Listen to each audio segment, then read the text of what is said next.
Welcome you for this discussion on design thinking approach for the design of microwave oscillators for high frequency applications.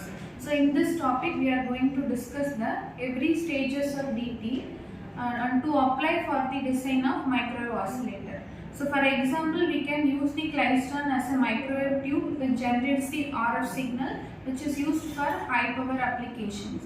So where we use radars and satellite communication like that. So you discuss the stages of DT to design a microwave oscillator.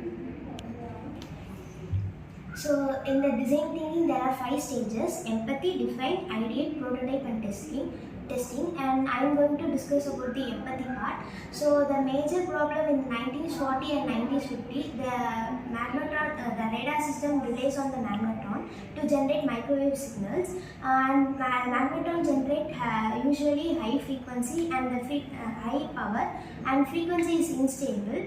This instability in frequency may reduce the clarity and accuracy of the signal. So for this we have the engineers work with so much of oscillators and introduce the Klystron oscillator.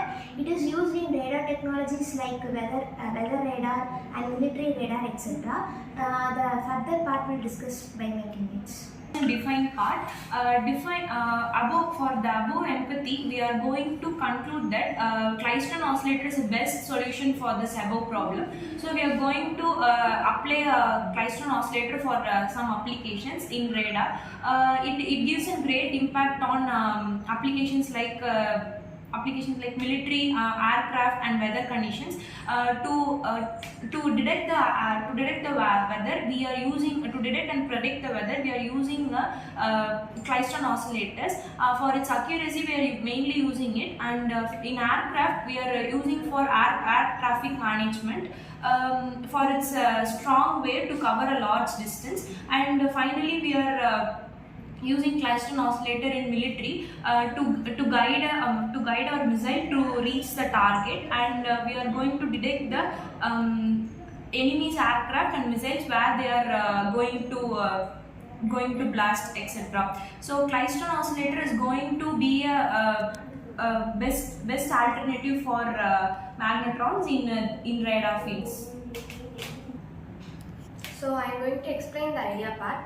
For this problem statement, we are choosing the Klystron oscillator because it works on the high frequency stability, which principle is electron beam modulation, which oscillate in a series cavity resonance.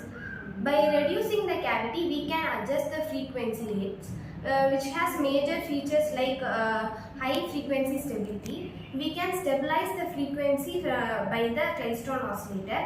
And the power control, controls the output power in the output phase.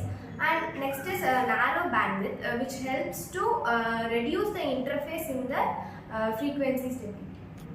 So coming on to the prototype part, which is usually used for testing, identifying the entire structure's regularity.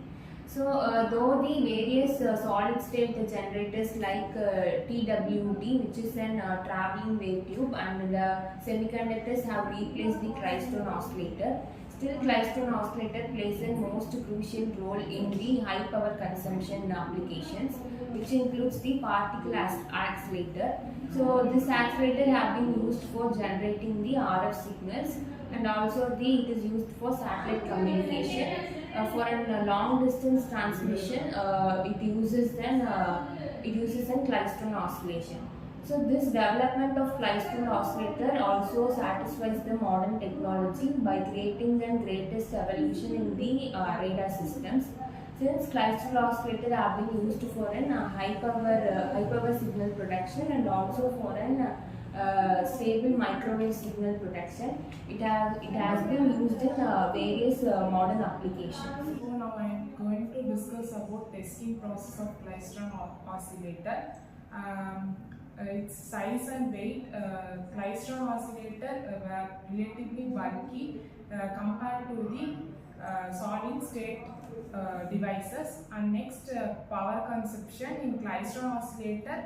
Power consumption is in high voltage, and it is considered to be consumption power and which is limited in application of mobile systems, and then its cost is more expensive than the other microwave devices like magnetrons.